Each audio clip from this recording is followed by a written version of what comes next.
es un gran honor tener la oportunidad de moderar este ilustre panel. Realmente lo que vamos a hacer es un ejercicio de conversación civilizada sobre las ideas que inspiran la Constitución del 17. Obviamente en este centenario es un momento propicio para retomar y analizar, tal como observamos en el intercambio, un bonito intercambio que tuvieron Sergio Sarmiento y Francisco Gil Díaz en la entrevista. Quisiéramos retomar estos temas. Yo en lo personal quiero añadir una orgullosa nota de fina al currículum breve que leyó Esteban sobre mí. Fui aquí en la Escuela de Libre Derecho, lugar que considero mi casa. Tuve el gran orgullo de ser profesor adjunto durante 12 años en economía política y quizá es uno de los episodios de mayor aprendizaje dentro de mi trayectoria intelectual y profesional. Así que estando aquí con el señor rector, con el profesor Villalpando, evidentemente con mi querido amigo y gran intelectual José Antonio Aguilar Rivera, pues considero que esta es una extensión de ese aprendizaje. Y para todos ustedes creo que también debemos contemplar que estas oportunidades son únicas de entablar este tipo de diálogo. Entonces yo voy a dejar al final unos 15, 20 minutos para que podamos también recibir una retroalimentación de su parte. Bueno, sin más por el momento, entonces iniciemos con una pregunta muy básica que se la planteo a todos que quieran aportar a esta conversación. ¿Qué ideas particularmente inspiran al constituyente del 17? Y sobre todo, ¿cuál es el proyecto nacional que se incorpora dentro del texto original de la Constitución? Pues que yo comienzo Profesor, por favor. para sentar la base. Históricamente. Bueno, esta Constitución de 1917 es una respuesta a la Revolución Mexicana en el sentido, y no es demagogia, de sus reclamos fundamentales. Habría que recordar simplemente que si concebimos más allá de excesos y más allá de protagonismos personales a la revolución, hay tres demandas fundamentales que ésta arroja. Una inicial, que es la falta de democracia del país, y dos más que surgieron a partir de la revolución constitucionalista en contra de Victoriano Huerta, que podrían traducirse en términos muy fáciles y muy sencillos en el problema agrario y en el problema obrero. ¿Qué quiso hacer Carranza? ¿Qué quiso hacer el constituyente? ¿Qué quiso hacer los abogados que auxiliaban a don Venustiano, como particularmente José Natividad Macías o Félix Pallavicini y algunos otros personajes que estaban con él? Bueno, darle salida a este reclamo que ellos consideraron como sustancial y que motivó que muchísima gente perdiera la vida en un bando y en otro por estos reclamos fundamentales. Ahora bien, lo interesante es saber qué hicieron. Primero, la Constitución de 17 es, y así lo calificaría yo, una especie de regaño al régimen liberal anterior excesivo. La Constitución previa, de 1857, como ya bien se mencionó hace un rato, es verdaderamente una obra maestra de liberalismo.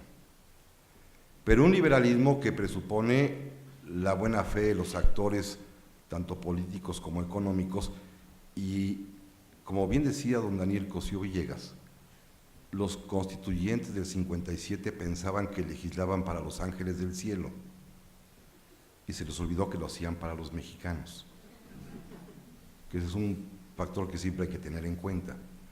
Y efectivamente, como garantizaba la libre empresa, como garantizaba la propiedad absoluta y libre, como garantizaba inclusive el trabajo como efecto de una contratación civil de acuerdo de voluntades entre las partes, esto va a propiciar una serie de abusos que son innegables.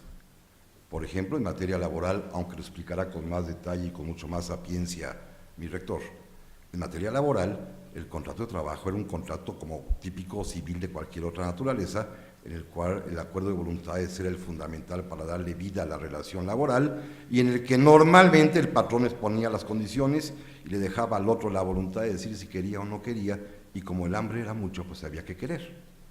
Así de sencillo. En materia agraria, como todos ustedes supongo ya saben, el problema de la acumulación latifundista de los campos se origina no por medidas de don Porfirio, sino por las medidas justas de las leyes de reforma que permitieron, por una parte, la desamortización de bienes de la Iglesia, pero también la desamortización y desaparición de las tierras de propiedad comunal indígenas. Entonces, pues, estos dos grandes excesos, más evidentemente la falta democrática que se evidenció con las 6-7 reelecciones del presidente Porfirio Díaz, pues son la causa y el reclamo original y, digámoslo así, esencial de la Revolución Mexicana. Y por eso los constituyentes del 17 se ponen a legislar, pero tienen un par de problemas iniciales que yo ahí cerraría mi intervención, señalándoles simplemente, primero, que es un Congreso que carece de una legitimidad de fondo, porque a diferencia del 57, que es un Congreso, repito, que da una constitución liberal, en el del 50, y participaron ahí liberales, moderados y conservadores, en el 17 únicamente participan los vencedores de la revolución. Sin saber que en los debates, este grupo vencedor revolucionario, que logró colocar a todos los diputados por completo formando parte de la élite revolucionaria más o menos identificada entre pensante y militar, este grupo se va a escindir en dos durante los debates. Habrá un grupo moderado, el seguidor a Carranza, y un grupo radical que va a seguir un poco los lineamientos, quizá de ambición política, de Álvaro Obregón. Entonces, pues sí puede hablarse de una falta de representatividad nacional, porque únicamente hay un grupo representado en la Cámara originalmente, en esa Cámara en Querétaro constituyente, que es el Grupo Revolucionario Triunfador de la Revolución Constitucionalista, y triunfador después en contra de la Convención Revolucionaria. Es decir, había únicamente carrancistas y obregonistas, no había villistas ni zapatistas. Y por supuesto tampoco había porfirianos, ni huertistas, ni conservadores, ni reaccionarios. Y segundo y último punto importante, es una constitución de origen despótico, absolutamente despótico, porque ustedes, jóvenes alumnos, no lo ven, pero apenas hace unos cuantos años, apenas hace menos de una década, se reformó el artículo primero de la Constitución que establecía durante casi un siglo que nosotros los ciudadanos gozábamos de las garantías que la Constitución nos otorga. Es decir, es el Estado a través de su ley suprema la que nos daba derechos, y hoy en día, si ustedes la leen el artículo primero, ya se reformó en una iniciativa que en su momento propuso el señor presidente Felipe Calderón. Ya no es el Estado el que nos da los derechos, sino que los tenemos, como en el 57, porque somos personas y seres humanos. Y segundo y último problema de fondo esencial es que, a diferencia de todas las demás constituciones del mundo, la mexicana es la única que carece de un preámbulo, de un pequeño prólogo, de un pequeño parrafito de declaración de principios en donde se fijen los fines del Estado. Lo tiene la norteamericana diciendo que se busca la felicidad del pueblo, lo tiene la cubana diciendo lo mismo, lo tiene la italiana diciendo que es la República Social de Trabajadores, lo tiene Guatemala, lo tiene República Dominicana, lo tiene todo mundo que tiene una constitución, cuenta con un párrafo en donde se indica cuál es el fin del Estado que se está creando con esa norma, y la nuestra, al día de hoy, no la tiene. Muchas gracias, profesor. Bueno, siguiendo en esa línea, y por supuesto ambos ustedes, señor rector y José Antonio, pueden desarrollar más el tema. Se me ocurre que, bueno, yo he visto algunas de las críticas que se han hecho, quizá no críticas basadas en una lectura histórica más equilibrada, pero algunos críticos liberales han denunciado que la Constitución del 17 es una especie de híbrido con pretensiones casi excepcionalistas, donde se pretende mezclar el derecho al trabajador o el derecho a varios derechos que algunos llamarían positivos, con derechos negativos. Y escuchando esta interesantísima reflexión sobre la legitimidad de fondo, ¿no?, que son realmente los vencedores de la revolución quienes están detrás de la Constitución del 17. ¿Qué podríamos decir sobre esta crítica, si está bien fundamentada, y sobre todo, señor rector, en base a los derechos de los trabajadores que supuestamente era una de las grandes virtudes, o es una de las grandes virtudes de la Constitución del 17. Con mucho gusto. Gracias y les doy la más cordial bienvenida pública a esta su casa, a ti como profesor adjunto del maestro Pasos. Ahora sí que te requiero como rector de que regreses, por favor, para que moderes a don Luis. Porque es la casa de todos ustedes. Con independencia de que el maestro Villalpando nos ha dado un marco histórico bastante correcto, y de que obviamente, efectivamente, tenemos una constitución liberal en el 57 versus una constitución de tintes sociales en el 17, aunque si vemos los primeros 29 artículos en lo relativo a las garantías individuales, muchos de ellos eran conceptos que venían desde el 57. Con la aclaración muy importante, lo que ha manifestado el maestro Villalpando, de que hasta efectivamente la reforma de Calderón, hoy otra vez el artículo 1 de la Constitución, la Constitución no nos da los derechos, los reconoce. Lo cual es muy importante para todo el tema mundial que se ha venido dando con los derechos humanos. Pero regresando al 17, en lo que se refiere naturalmente a ese espíritu social. ¿Por qué se le denomina que obviamente la Constitución del 17 es que trae un espíritu social? De hecho, algunos autores la califican como socialista. Porque obviamente se mete a los temas álgidos, a los temas agrarios y al tema laboral. En el tema laboral, bien lo dice el maestro Villalpando, el contrato de trabajo era un contrato de naturaleza civil, y hoy viene a ser un contrato de naturaleza laboral. No se deja de tener hasta la fecha la libertad contractual. La libertad contractual sigue siendo el principio no liberal del 57, diría yo el principio del viejo derecho romano, de la famosa pacta sunt servanda, romana, original, de que los pactos y las obligaciones obligan a lo expresamente pactar. Eso aplica hoy incluso en el terreno laboral. Claro, hay taxativas que te limitan, porque hoy hay derechos laborales que son lo que no tenía la Constitución del 57, irrenunciables, innegociables, intransferibles, derechos mínimos que no pueden negociarse a base de lo que marca la Constitución. Estamos hablando de jornadas, estamos hablando de salario, estamos hablando de riesgos de trabajo, estamos hablando de impartición de justicia, estamos hablando de algo que la Constitución del 17 tomó y que fue principalísima en el mundo, en este tipo de derechos laborales audaces, sociales. El tripartismo nace en la Constitución del 17 y ahora sí que se va transoceánicamente al Tratado de Versalles, al punto 13, con el nacimiento de la Organización Internacional del Trabajo. Los principios del artículo 123 están plasmados, casi en copia textual diría yo, en el nacimiento de la OIT en el año 19. Obviamente, los principios de derecho del trabajo básico nacen por ese gran problema que había previo a la revolución. De hecho, metiéndome en terrenos históricos, José Manuel Villalpando utilizó una palabra muy importante, era la revolución carrancista, era una revolución constitucionalista, porque el origen de ellos, de la revolución, era regresar a los principios de la Constitución del 17.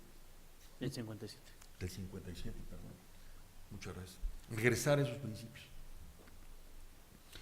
Las cosas se fueron dando hasta que obviamente tomó conciencia de que había que reformar algunos temas básicos. Temas básicos como obviamente el tema agrario, el tema de también los principios de la economía, el tema también muy importante de la educación y por supuesto, mi tema favorito porque a eso me dedico, el tema del derecho del trabajo. Nace obviamente con la Constitución del 17 una rama mexicana nueva. nace el derecho positivo del trabajo mexicano en su parte sustantiva y en su parte adjetiva, con unos nuevos incluso tribunales, tripartitas, administración de justicia rápida, expedita, súper sencilla.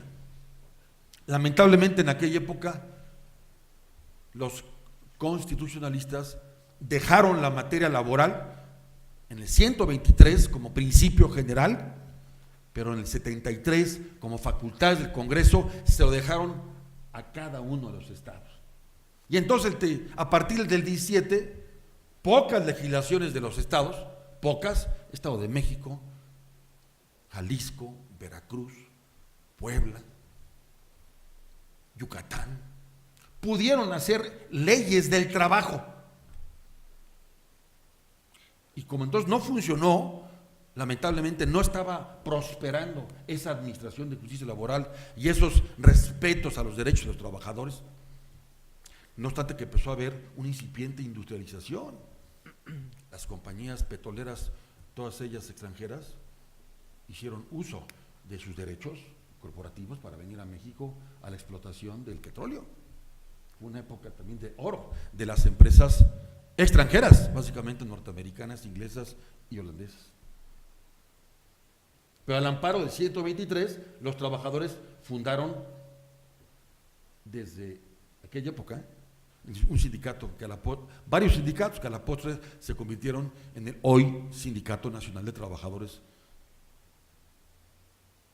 de Petróleos Mexicanos, a la postre, después del problema de la expropiación petrolera con Lázaro Cárdenas.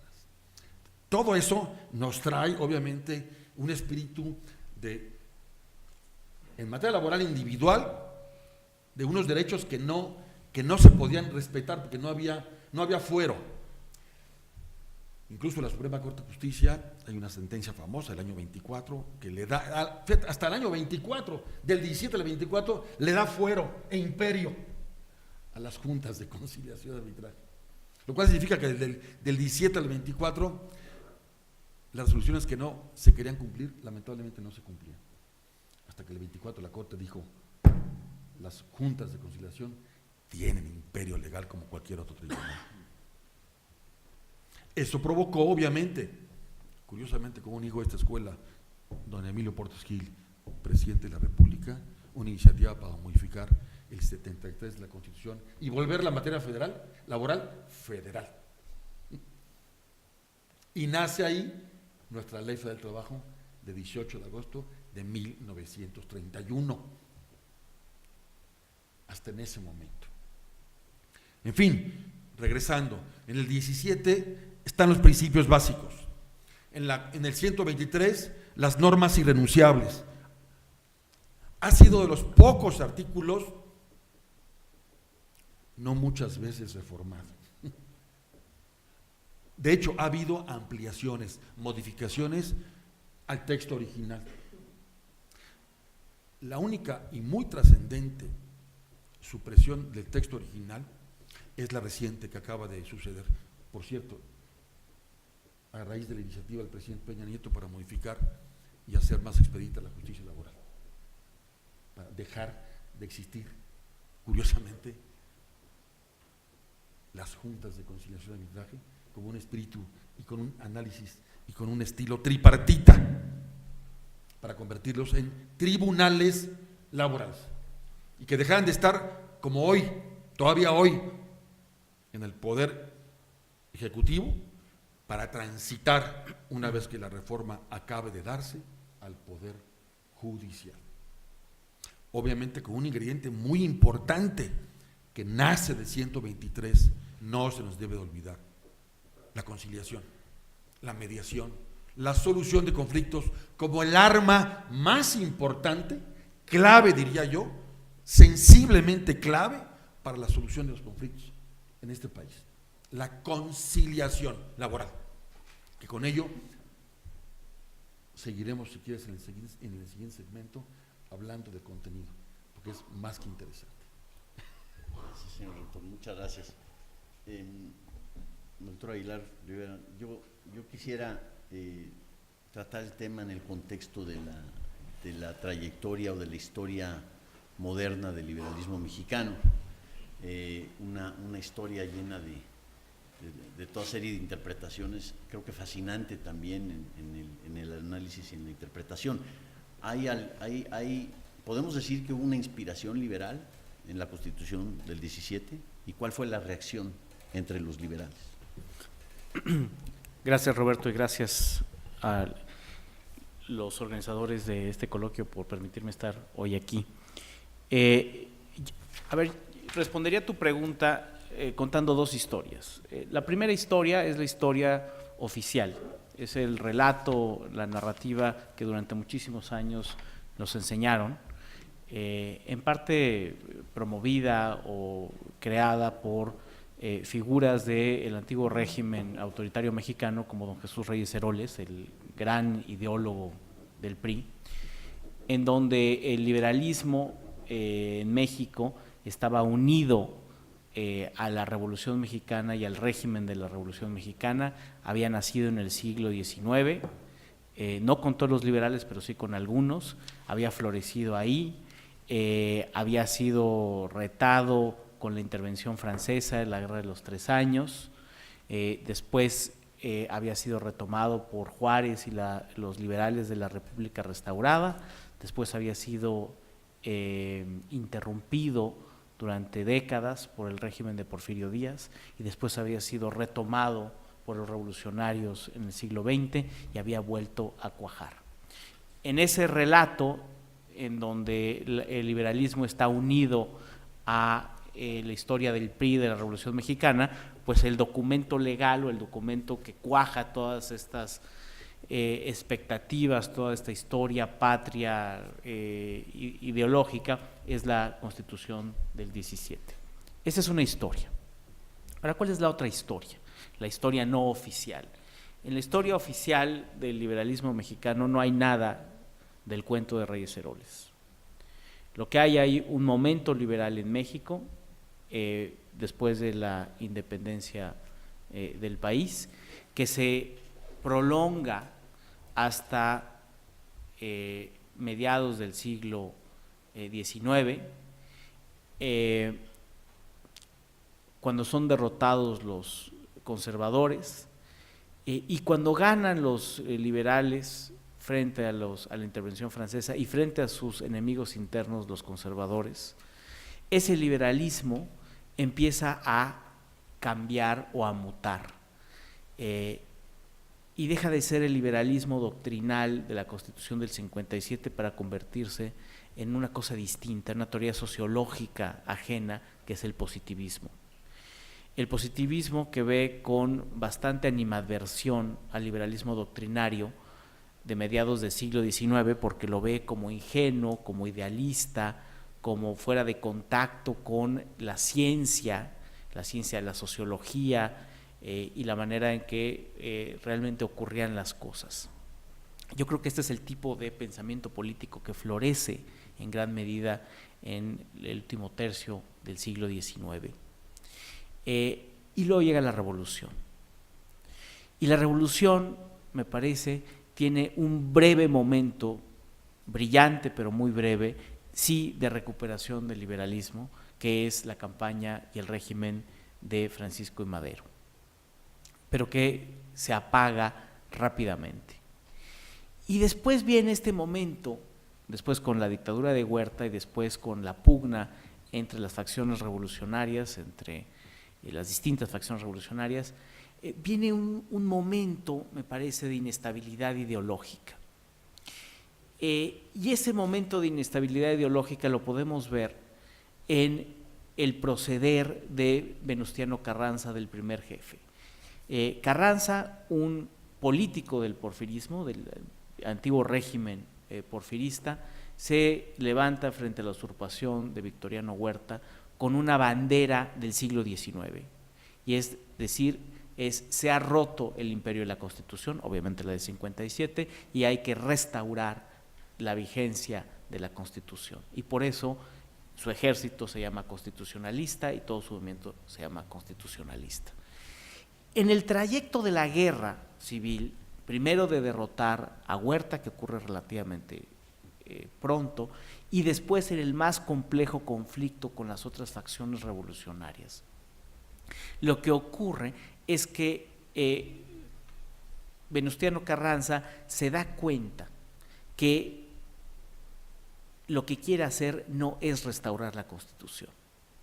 Y las razones por las cuales no quiere restaurar la Constitución son en parte políticas, de realismo político, y en parte ideológicas. O sea, se da cuenta y tiene en mente el ejemplo de lo que ocurrió con los liberales cuando derrotan a la dictadura de Santana a mediados del siglo, que esos liberales de inmediato muy rápidamente convocan un Congreso Constituyente y de ahí sale la Constitución del 57. Y se da cuenta Carranza que uno de los errores políticos de Juan Álvarez y ese grupo de liberales fue que perdieron el control del Constituyente del 57. Y tan perdieron el control que lo que acaba produciendo ese Congreso, que además sesiona durante mucho tiempo, que se siente la única autoridad legítima mientras que sesionaba, lo que produce no deja contentos a una parte importante de la élite política, y por eso inmediatamente después de promulgada la Constitución estalla una guerra civil, la Guerra de los 3 años. Bueno, Carranza dice, si restauro la Constitución del 57, nos vamos a encontrar en un escenario similar al de los hombres de Ayutla. No voy a controlar muy bien qué ocurre, no tengo el control político pleno. Y entonces decide, esa es una razón. Y la otra razón es que hay una serie de demandas sociales nuevas. Y que se da cuenta Carranza que la Constitución del 57 no le da o no tiene instrumentos adecuados para hacer frente a esas nuevas realidades sociales. Y lo que decide es algo que no se refiere en estos términos normalmente, pero que este es el sentido cabal de lo que hace, es instaurar la segunda dictadura de nuestra historia. La primera es esta, brevemente, o sea, hay muy pocos momentos en la historia de México en los cuales no haya habido, por lo menos formalmente, vigente una constitución. Ha habido muchos momentos en donde se han pasado las constituciones por donde han querido y no les han hecho caso, pero hay muy pocos momentos en donde los dueños del poder político en México hayan pensado, se hayan dado el lujo de no tener una constitución vigente, aunque sea formalmente. Uno de esos momentos es el que ya mencioné, que es después de la derrota de Santana, porque Santana sí se aventó el paquete de decir aquí no hay constitución. Derrotado Santana, no se restaura la Constitución del 24 con sus adiciones que se habían hecho en 47, sino que estos Juan Álvarez y demás dicen, nos quedamos sin Constitución un par de años más en lo que convocamos al constituyente 56-57. Ese es uno. El otro periodo es el de Venustiano Carranza, en donde ya habiendo ganado la guerra, es decir, no había después de la derrota de Victoriano Huerta, del Ejército Federal y de la destrucción del Ejército Federal, no hay ningún pretexto válido para no restaurar de inmediato la Constitución del 57 y llamar elecciones. Y sin embargo, Carranza decide no hacerlo, decide empezar a legislar y a emitir leyes y decretos sin ninguna autoridad formal, ni al amparo de nada, y no es sino hasta 2 o 3 años después que cambia el Plan de Guadalupe, que pedía la restauración de la Constitución del 57 para decir que no, que lo que va a hacer es convocar a un Congreso constituyente que no va a constituir una nueva Constitución, sino que va a reformar la Constitución del 17.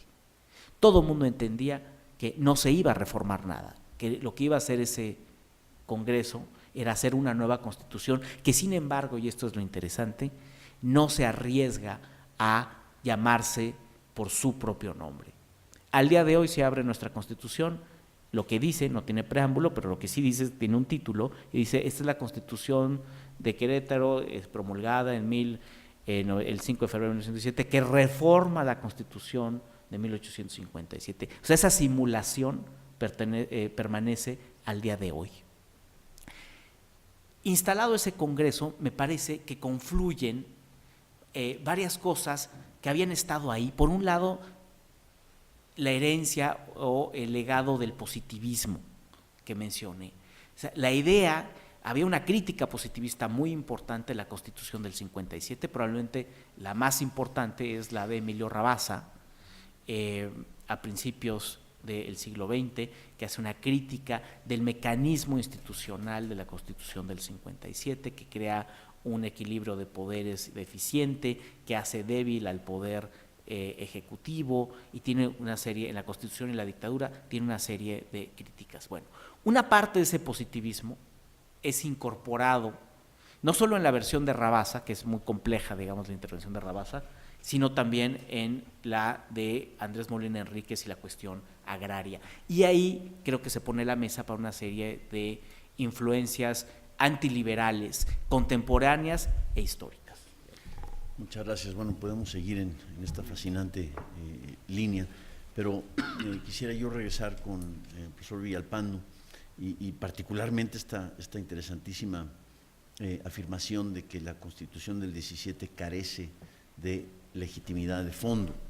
He escuchado esta crítica de parte de otros, digamos, más en términos editoriales o periodísticos, que no por ello deja de ser válida, de que la Constitución que tenemos hoy en día, 100 años después, parecería ser un texto pues prácticamente completamente diferente al texto original. ¿Qué ha pasado en esa evolución? No decir progreso, porque sería petición de principio, pero ¿qué ha pasado en esos 100 años? ¿Qué reflexión histórica les merece? Claro, con todo gusto. Bueno, hay varios elementos aquí interesantes. Uno de ellos, y ya apareció un poco cuando tú comentabas, Roberto, el asunto de que hay un lenguaje paralelo metaconstitucional. Bien, tocó el doctor Aguilar ahorita, la parte formal es perfectamente clara.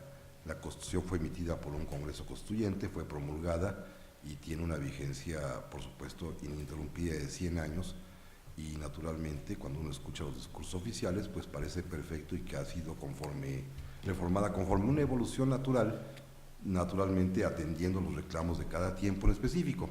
Pero hay un lenguaje oculto, yo lo llamaría metaconstitucional, que nos hace ver varias cosas interesantes. Primero, es una constitución que a lo largo de 100 años nos demuestra que a pesar de lo que se diga, repito, en el discurso celebratorio, carece de un proyecto nacional, que era tu primera pregunta inicial. Más bien, creo que Carranza, y haciéndome eco lo que dijo el doctor Aguilar, fue muy inteligente. Dejó abierta la llave para que cupiera todo lo que se ofreciera mediante un sistema de reforma constitucional, el Poder Constituyente Permanente, relativamente sencillo. Basta la iniciativa presentada ante el Congreso, ante las cámaras, aprobada por ambas, promulgada por el presidente y sujeta a la ratificación de la mitad más uno de los estados de la Federación para que una reforma constitucional proceda. Y en un régimen diseñado para ser durante mucho tiempo partido único, pues estas reformas procedían y eran oportunamente operadas para enriquecer, entre comillas, el texto constitucional, que cambia según le marca el son de los tiempos o el capricho del gobernante o la necesidad política o económica de cada momento. Efectivamente, la crítica parece ser ligera, pero si un constituyente 17 reviviera de pronto y hojeara su constitución, efectivamente muy poco va a encontrar de parecido con lo que él discutió y debatió en Querétaro en 1917. La respuesta es muy sencilla, es que el proyecto nacional se actualiza cada sexenio y esto ha permitido que cambie, y de pronto pues veamos momentos muy simpáticos. Si pensamos en el artículo 27, que tiene como base y origen las reflexiones de un sabio colonialista, que es Andrés Molina Enríquez, que plantea y les recuerda a los constituyentes la manera como en la época virreinal se establecía la propiedad que pertenecía a la corona, ese ser etéreo, extraño, cuyo titular es el rey, pues ahora la propiedad pertenece a la nación, con ese ser raro que lo administra, que es el Estado mexicano. Entonces es una forma de jugar un poco, repito, metaconstitucionalmente, para de pronto ir evolucionando y que quepa en esa propiedad originaria hasta hoy la reforma petrolera y la energética. ¿Cómo le hacen? Bueno, es la magia de la Constitución, que repito, se adapta a cada momento. O un ejemplo más clarito y que es verdaderamente emotivo, la materia educativa. aparece como educación libre en 17, claro, la del Estado sujeta a cierta modalidad que debe ser laica y gratuita, pero poco a poco se va modificando y en 32 se convierte en la obligación de impartir educación socialista para darle a los niños mexicanos una noción exacta y racional del universo. Y así decía el texto constitucional, y en 47 se vuelve a reformar y aparece esa poesía bellísima que escribió don Jaime Torres Bodet, de nuestra educación, que es por la democracia, la justicia, la solidaridad internacional, no sé cuántas cosas, y la reforma educativa de hoy en día, que también establece la evaluación de los maestros como parte de la norma. Es decir, cabe todo, absolutamente todo, conforme, repito, y se oye muy feo y muy grosero, pero es la realidad, el mandato político, la necesidad sentida o la impronta económica que en ese momento exige algo, o a veces, y ha habido casos, hasta el capricho del señor presidente de la República, cuando podía hacerlos en estos tiempos que pasaron del 2000 para atrás. Muy bien, gracias, profesor. Bueno, esto, doctor Oliva, yo hacer una pregunta diferente, pero me inspiró el comentario de la magia de nuestra Constitución, que se adapta y admite todo, que pues, podría eso interpretarse como una crítica poderosa. Hace poco estuvo en México de visita nada más, pero tuve oportunidad de dialogar con él, al gran filósofo de constituciones de Estados Unidos, Richard Epstein, que acaba de publicar un libro, The Classical Liberal Constitution, que es una reflexión sobre la Constitución de los Estados Unidos. Maravilloso texto. Bueno, él antes de ese libro publicó uno que me pareció fundamental, Simple Rules for a Complex World, leyes sencillas para nuestro mundo complicado. Parecería que si hacemos una reflexión, vaya, puede ser en la superficie, si no es que también de fondo, que tantos cambios, tantos parches, dos textos irreconocibles, algo que se adapta a lo que sea, esta magia de la Constitución lo convierte en leyes sumamente complicadas, tratando de hacer nuestro mundo más sencillo. Sobre todo en materia laboral, ¿qué tanta validez tendría esta observación? Y me atrevo a decir que Richard Epstein pensaría eso, no que esté en lo correcto, ¿no? Pero, en fin.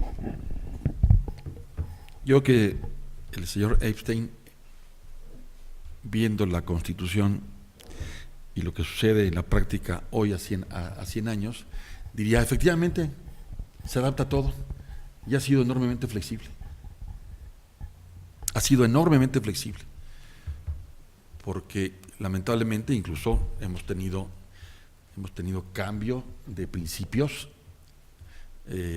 La misma Corte en ocasiones utiliza la frase famosa de nueva reflexión sobre el punto en debate, en donde a veces, y lo digo en mi materia, cambia de una aplicación clara a una aplicación moderna, tomando en cuenta principios en ocasiones metaconstitucionales, protectores, porque hoy lo que estamos viviendo en la época de los derechos humanos, al amparo de los mismos, cabe todo, lamentablemente.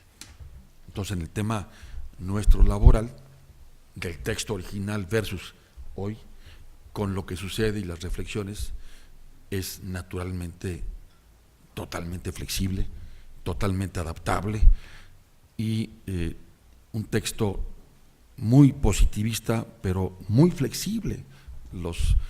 Hombre, una de las razones por las cuales al día de hoy se quiere dar más seguridad jurídica a la justicia laboral es sacarlas de la influencia hoy,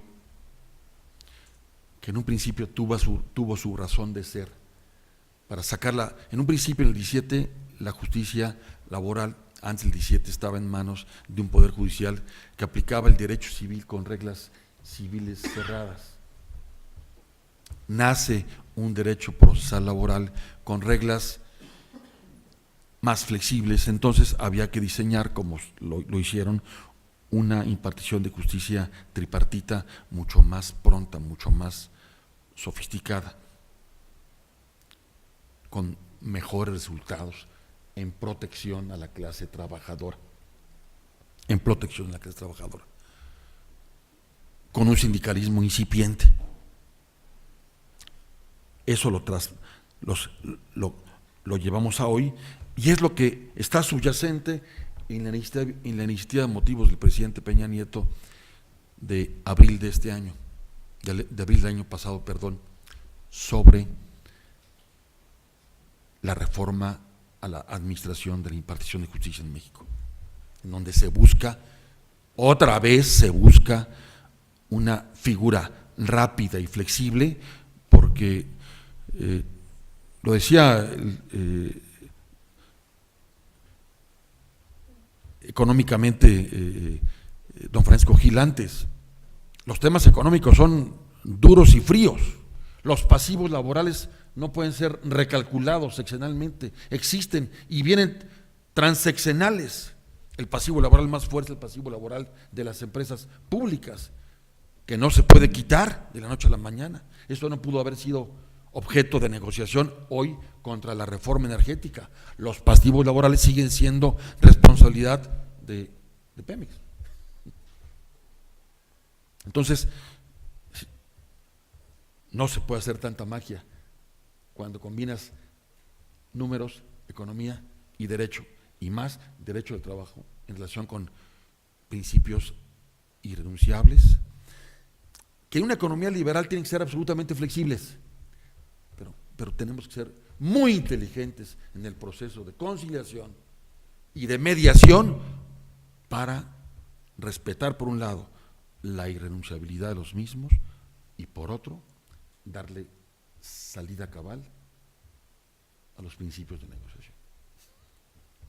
Gracias, rector. Un economista muy influyente en el siglo XX, Friedrich Hayek, fue también un estudioso en varias otras materias, entre ellas el derecho, que él veía la economía y el derecho como dos caras de la misma moneda. Incluso de una forma simpática llegó a decir alguna vez que un economista que solo sabe economía sabe muy poca economía, y bueno, lo dijo en forma sarcástica, pero varios se lo han tomado en una forma muy seria, y yo creo que con buena razón. De ahí surge toda una escuela del nuevo institucionalismo, en la forma en que se enfoca el papel de las instituciones y particularmente la influencia del derecho de propiedad. Empezamos primero con Douglass North y sus grandes aportaciones dentro de esta historia económica que nos comparte. El premio Nobel en 1993, falleció, me parece que hace un par de años. Recientemente gente como Darren Acemoglu y James Robinson en su magnífico libro Why Nations Fail, controvertido libro Why Nations Fail, ahí viene una mezcolanza de historia, derecho, hasta psicología y bueno, evidentemente temas de prosperidad económica. En el currículum que nos leyeron de José Antonio, vemos, yo ya sabía que el Fondo de Cultura Económica está próximo a publicar el Derecho de Propiedad y la Constitución Mexicana del 17. Muchos economistas, quizá no respetando la parte de Hayek. Y yo soy el editor, nada más. El editor, bueno, es que me dedico yo a cabildear en términos de las publicaciones del doctor Aguilar. Pero me parece una contribución importantísima al debate de los derechos de propiedad y el papel que tienen dentro de la Constitución mexicana. José Antonio, ¿qué reflexión nos puedes hacer en la materia? Ha habido un gran debate al respecto, pro y contra, pero ya que se nos está acabando el tiempo, no quisiera yo dejar de pasar ese tema. Pues muy rápido, ese libro ese libro en realidad es un ensayo que escribió la persona de la cual lleva este nombre, este auditorio lleva el nombre, es decir, de Emilio Rabasa, que se pensó durante mucho tiempo que no había escrito nada ideológico sobre la Constitución del 17, aunque se sabía que había escrito en 1900, poquito después de que se promulgó la Constitución en abril del 17, que había escrito por encargo un estudio jurídico sobre el artículo 27. Y durante 100 años ese estudio jurídico estuvo perdido. Los historiadores lo habían tratado de buscar, no lo habían encontrado, había muy pocas copias, se sabía de pocas copias, y por un golpe de suerte, debo decir que hace año y medio yo pude localizar ese estudio jurídico. Entonces, ese libro es la crítica de Emilio Rabasa a la concepción de los derechos de propiedad del artículo 27 de la Constitución. Y ya lo leerán, sale en unas semanas, ya estará disponible a través del Fondo de Cultura Económica y la Suprema Corte y el CIDE en la coedición. Pero una de las cosas que decía Rabasa en 1917 que nos aplica hoy es precisamente que sin derechos de propiedad firmes, que la Constitución del 17 socavó y que además en la parte doctrinal no han sido tocados al día de hoy, o sea, le han metido mano, etcétera, de manera un poco oblicua, pero no han tocado el corazón antiliberal del artículo 27, sin derechos de propiedad firmes y sólidos. Entonces eso tiene un costo en términos de crecimiento económico, de seguridad jurídica, de vigencia del Estado de Derecho. Yo creo que esa crítica es hoy tan vigente y tan importante como cuando se escribió hace 100 años. Muy bien, gracias, José Antonio.